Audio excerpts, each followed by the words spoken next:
Let's do this, guys. Another deep dive into dark and disturbing lost media. If you're new here, this is only my second video or third video, depending on what platform you're using. I'm doing a little series where I deep dive into dark and disturbing lost media content. Photos, videos, documents, movies, shows that are basically impossible to find for the average consumer, or have been completely destroyed or done away with because of highly sensitive or disturbing or controversial content. Some of these cases involve, I don't want to say snuff, but it involves like actual death, actual injury, sexual assault, a lot of stuff that probably most people shouldn't seek out. And I'm saying this as somebody who's been on liveleak.com. And I know that morbid voyeurism is a very real and very human thing. Everybody has it.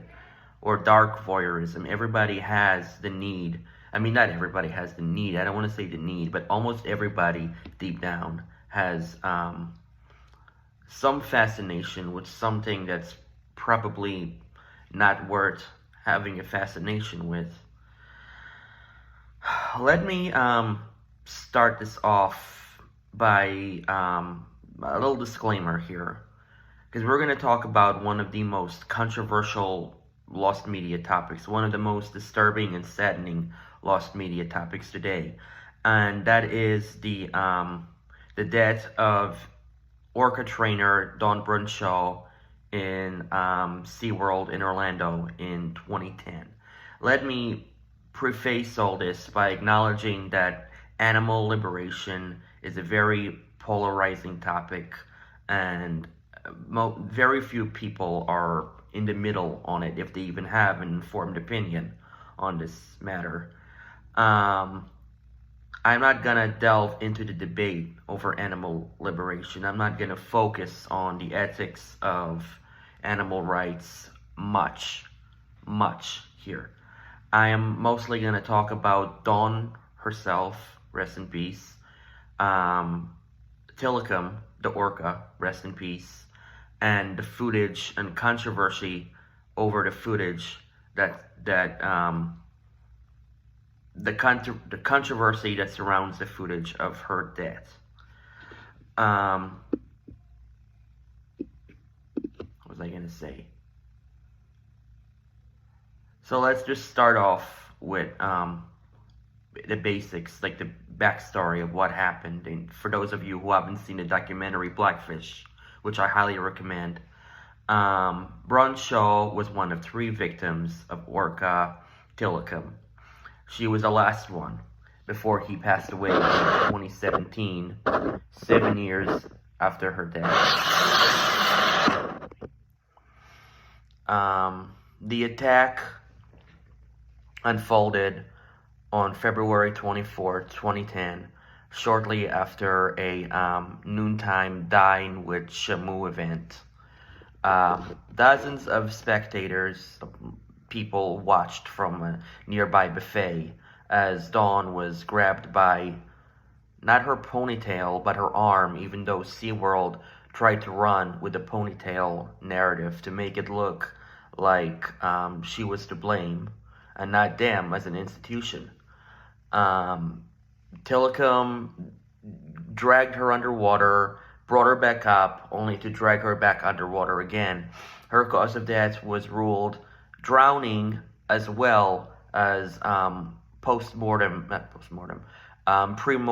injuries, mauling, and it took 45 minutes for them to be able to recover her body. But Brunshaw's death was ruled an accident. And there was really nothing that anybody could have done to prevent. I mean, when this was happening, there was nothing that anybody could have done to pull her out. It was impossible without risking your life yourself. Um, Now let's get to the meat of this matter, and which is basically the footage itself. Um, it has been verified that her death was captured on surveillance cameras. There was even one underwater. It is unclear whether or not the footage is still fully, or all of the footage is still fully intact in our year 2024. The person who collected and analyzed the footage was Michael V. I'm not going to say his last name, a crime scene investigator with the forensics unit in Orange County, Florida, which is where the incident took place. The footage was also viewed by OSHA, or the Occupational Safety and Health Administration, which is what OSHA stands for. Media sources did try to obtain some of the footage, but Burnshow's relatives would have none of it. They didn't want it getting out. And SeaWorld didn't want it getting out too, but for entirely different reasons that I will later get into. The documentary Blackfish was produced partially to honor Brunshow's legacy, but also to shine light on animal cruelty and animal abuse and corruption and cover-ups that were ongoing at SeaWorld at the time.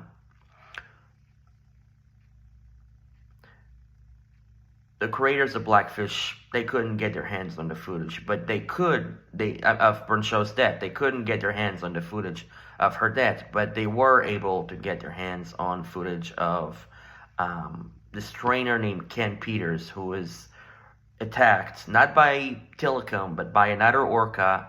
He survived by keeping a calm demeanor and not fighting back, not panicking, not resisting. And he was really well trained. I believe he had spent over 20 years with SeaWorld at the time, though I could be wrong. It could be 15. And he didn't do any. Like he was calm, and he tried not to provoke Kasatka, which is the name of the killer whale, orca, who basically tried to maul him. He was able to escape. Another thing to note is that at least one of the attack's witnesses, a tourist from New Hampshire, took a home video. I believe it was on a camcorder, though I could be wrong, of the last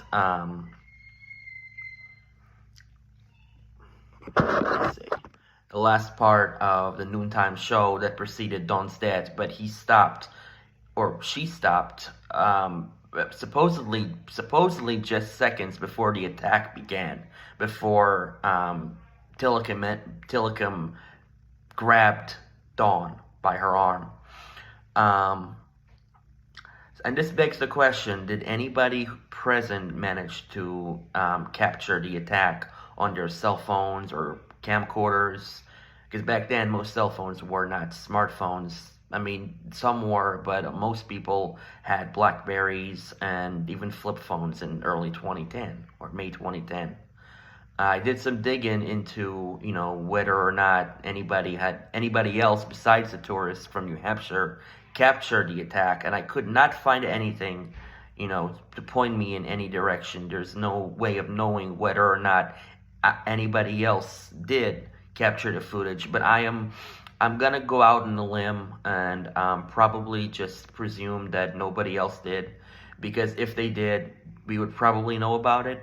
I mean, there would probably be like information about it, and somebody might even leak the footage. Would have probably leaked the footage if there were more than a few people who caught the attack on their cameras. Which, like I said, I have no way of knowing for sure, but I'm leaning towards doubting that they did. And the home video that was it did not capture the actual attack, the one taken by the tourists from New Hampshire. I already said that. I'm going in circles. Okay, last part is weighing the pros and cons of the footage being found. Although many people do wish to get their hands on Dawn's attack footage for a multitude of reasons, including informing others of the dangers of killer whale captivity, there is good reason for the blockades placed by her relatives, who do not want the footage to get out. However, I cannot say the same for SeaWorld, or their motives for hiding the footage, which I'm very cynical about it. I believe that was done solely to save face and protect the company's reputation, which was pretty solid at the time. It was pretty solid. Nobody really knew what was going on before Bronchot's death, which kicked off the whole backlash to SeaWorld, and SeaWorld hasn't been the same since. And that legacy, though, it's already basically been tarnished by evidence of the cover-ups that would come out with the movie Blackfish. And yeah, I do realize that debating the ethics of releasing a freaking death video, which maybe some people you might say this is a no-brainer. There's no reason why someone's death, which was recorded, should be publicly available, right? I mean, it's somebody dying. Snuff films aren't something to debate over. It's morally wrong, right? Well, I mean, technically it's not a snuff film because there's no profit involved, but I'm getting ahead of myself. I do have, if I somehow found a link to the video, my morbid curiosity would get the best of me. I probably wouldn't pass up on it. I would click just to see exactly what happened. And I'm just saying this because I need to let it out. I can't be self-righteous, because if I did, I would be lying. But still, I might feel guilty afterwards because of how close I am to this case, and I researched it a lot. And I was 12 when it happened, and I was actually kind of heartbroken because I've been to SeaWorld, and there's a good chance that I may have seen Dawn, though I don't recall. I went to SeaWorld a couple times when I was 10, a couple years before the incident happened, in Orlando, mind you. So this case was always close to my heart. And also, personally, I'm kind of bleeding heart when it comes to animals, but that's not really the point of the video. I'm trying to be as objective as I possibly can here. If you're watching on YouTube, everybody says this, but I'll say it anyways. Feel free to like and subscribe. You don't have to, but please do.